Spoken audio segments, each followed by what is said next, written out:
पाकिस्तान में पोलराइजेशन इतनी ज़्यादा हो चुकी है कि बहुत सारे फ़ैसलों के असरात कानूनी और तकनीकी एतबार से शायद दुरुस्त भी हों, लेकिन उनको एक ख़ास हम सियासी ऐनक लगा के देखते हैं हर एक फ़ैसले को, और तकरीबन तमाम जो सियासी जमातें हैं उसकी अपनी मर्ज़ी की इंटरप्रिटेशन भी करती हैं।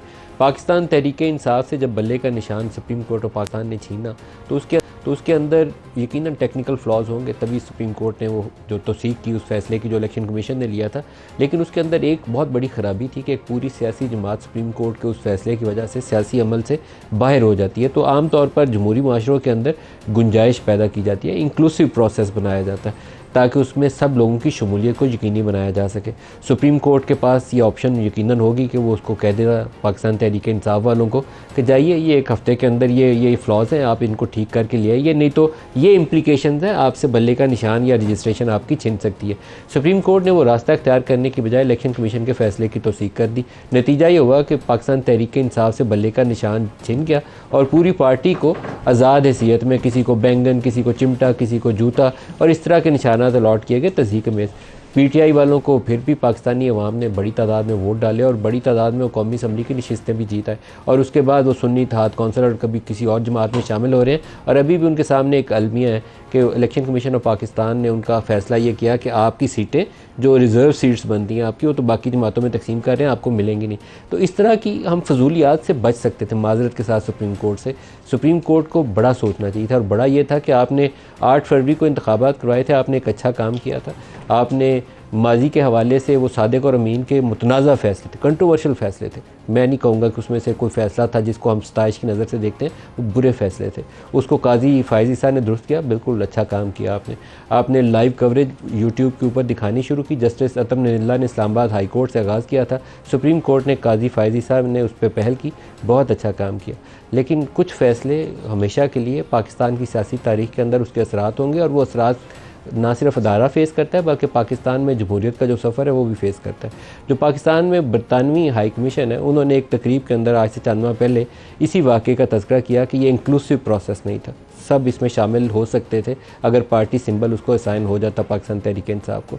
तो कुछ अरसे के लिए तो इसके ऊपर हमें खामोशी नजर आई, लेकिन आज एक लेटर सामने आ गया कि सुप्रीम कोर्ट ऑफ पाकिस्तान ने ऑफिशियली उनकी उस तकरीर को रिस्पॉन्ड किया। उसके अंदर उन्होंने कई और चीज़ों का हवाला दिया, जैसे ईरान के अंदर वो मुसद्दिक रजीम कैसे गिराया गया था उसका तज़किरा किया, बेलफोर एकॉर्ड का जो उसका तज़किरा किया।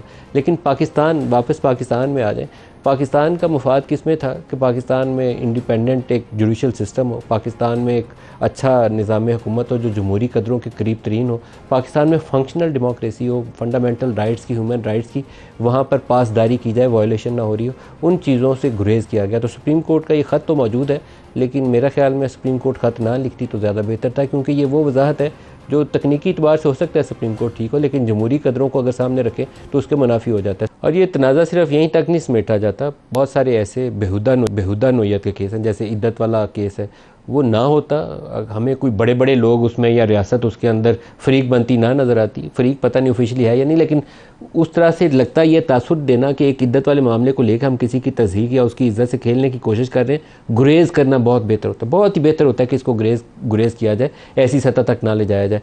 और वो मामला लगता था कि आज अदालत उसको उठा के या कल उसको उठा के परे फेंक देगी, तो वहाँ पर भी हमें अदालत के अंदर आज बेहूदगी नज़र आई। बहुत ही नामुनासिब किस्म की गुफ्तगू जो दोनों तरफ से हुई, ना होती तो बहुत बेहतर था। जो कुछ उसके बाद हुआ खावर मानिका के साथ, वो भी ना होता तो बहुत बेहतर होता, उसको मारा गया, नीचे गिरा दिया गया। फिर इसी तरीके से साइफ़र वाला मामला लगता था कि वो भी अदालत से निकल जाएगा, बाकी केसेस से भी जो कुछ हुआ वही उसके साथ होगा, वो केस अगले की तारीख पड़ गई है। यहाँ पर उन्होंने दूसरी तरफ वो जो अदम एतमाद का इजहार किया वो कहीं और रेफ़र कर दिया।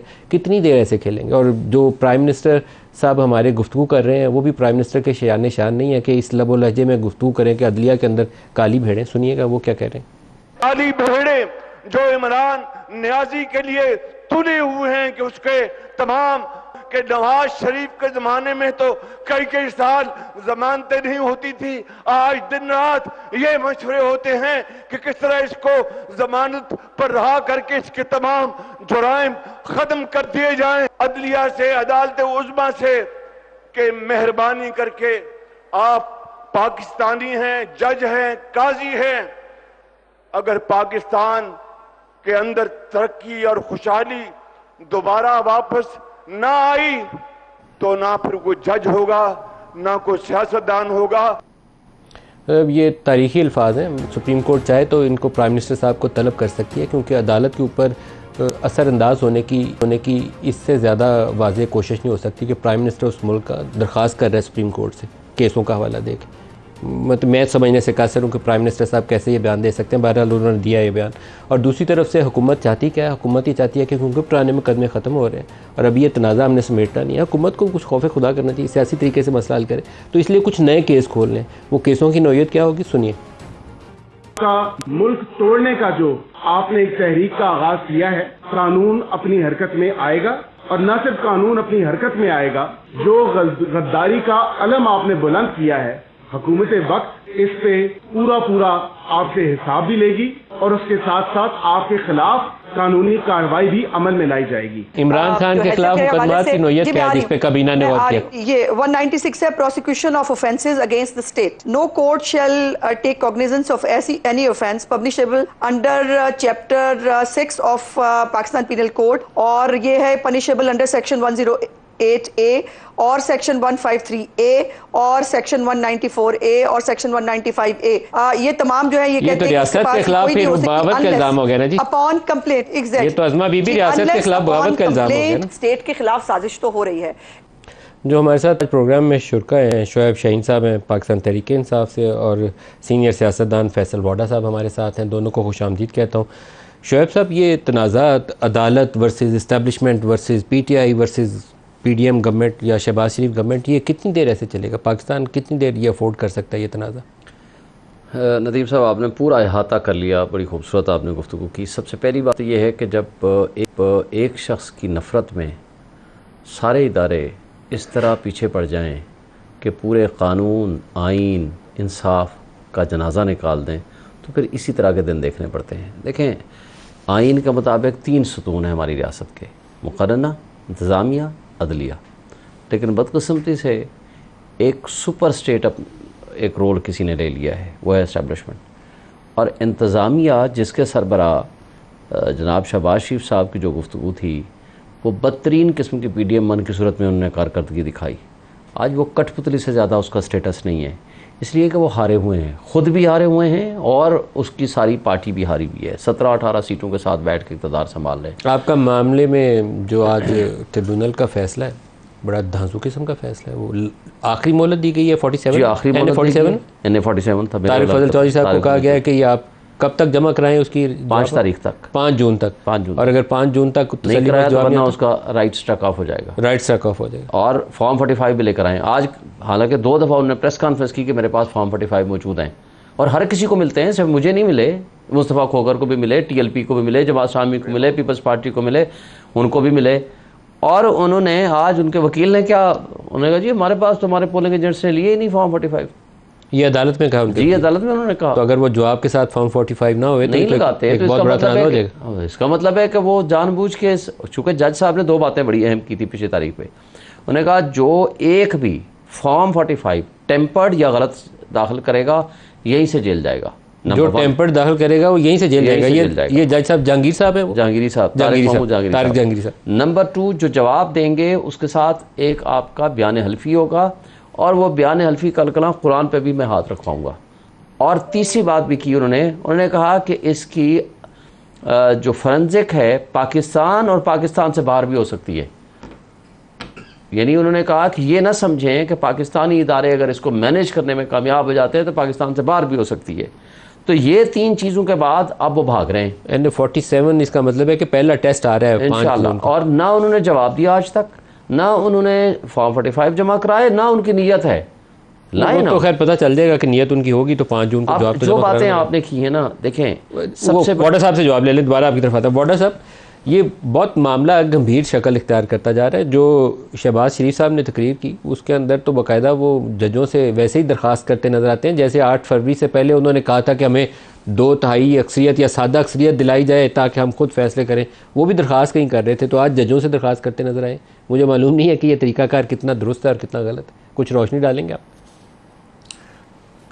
नदीम मलिक साहब, बहुत शुक्रिया आपका। देखिए मलिक साहब, आपकी सब बड़ी इज़्ज़त करते हैं और आपके तज़किये को सब बड़े एहतराम की तरह देखते हैं, लेकिन मेरा आज आपसे थोड़ा सा इख्तलाफ इस बात पर है, जहां आप ये कह रहे हैं कि प्राइम मिनिस्टर इंटरफेयर कर रहा है, वो वजह आपकी बात है, लेकिन वहाँ आपका ये फ़र्ज़ बनता था कि आप ये भी कहें कि जो अदालती निज़ाम में लोग बैठ के जिस किस्म के दिल दहलाने वाले रिमार्क्स पेश कर रहे हैं वो भी आइन और कानून उसकी इजाज़त नहीं देता।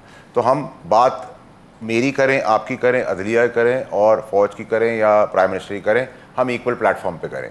मैं अगर किसी चीज़ का ज़िम्मेदार हूँ या आप हैं या कोई और है, तो ऐसा नहीं हो सकता कि कोई और जगह पे बैठे हुए आदमी के आप सवाल नहीं कर सकते।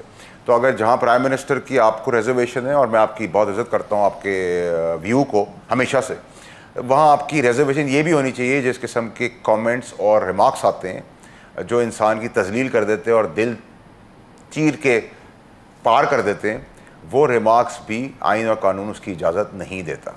ना ही किसी जज को किसी पे जजों को नाप तोल के बोलना चाहिए। ये बात ठीक है आपकी, खुली अदालत के अंदर जो उनके रिमार्क्स हैं वो नाप तोल के देने चाहिए। लेकिन यहाँ वाडा साहब कुछ अजीबोगरीब मामला हो रहा है। हुकूमत कहती है, पैमरा की तरफ से वो ऑर्डर जारी कर देती है कि कोर्ट्स की कार्रवाई कवर ही ना करें। वो कोई ऐसा तरीकाकार दुनिया में राइज नहीं है कि आप ऐसी पाबंदियाँ आयद कर दें। मुझे लगता है कि हम सारा कुछ गलत करके निज़ाम को ठीक करने की कोशिश करें। ये नहीं हो सकता कि हम 100 चीज़ें गलत करें और एक चीज़ को ठीक करने की कोशिश करें। नदीम मलिक साहब, जवाब भी गलत ही आएगा।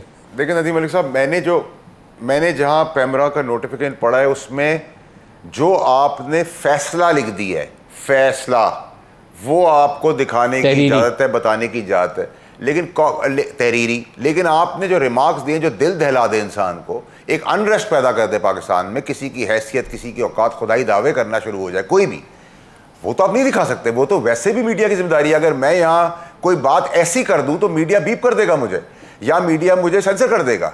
तो रिमार्क्स जो दिल दहला दे, नहीं सर, कोर्ट प्रोसीडिंग की एक सेंसिटिविटी होती है, दिल दहलाया जाए या ना दहलाया जाए, कोर्ट प्रोसीडिंग्स जो है वो रिपोर्ट करना पाबंदी होती है मीडिया के ऊपर। कोर्ट प्रोसीडिंग का हिस्सा है जज के रिमार्क्स। तो जज साहब नाप तोल के दें, उसके ऊपर आपको प्रोसेस अपनाना चाहिए।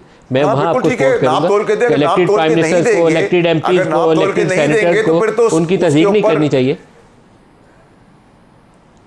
जी नदीम मलिक साहब, बिल्कुल आप ठीक कह रहे हैं। देखिए नदीम मलिक साहब, अगर आप नाप तोल के रिमार्क्स दे रहे, सर आंखों पर है, लेकिन आप किसी की तजलील कर दें, आप खुदाई दावे करें, हैसियत और औकात बता दें। औकात तो सर जो दो ग्रेड 2 का आदमी है, सड़क पे बैठा आदमी, उसकी औकात और हैसियत भी अल्लाह ही बता सकता है। हम तो नहीं बता सकते ना, हम बता सकते कौन इज्जतदार है, कौन कितना बेइज्जत है, हम तो नहीं बोल सकते। ये तो अल्लाह की चीज़ दी हुई है।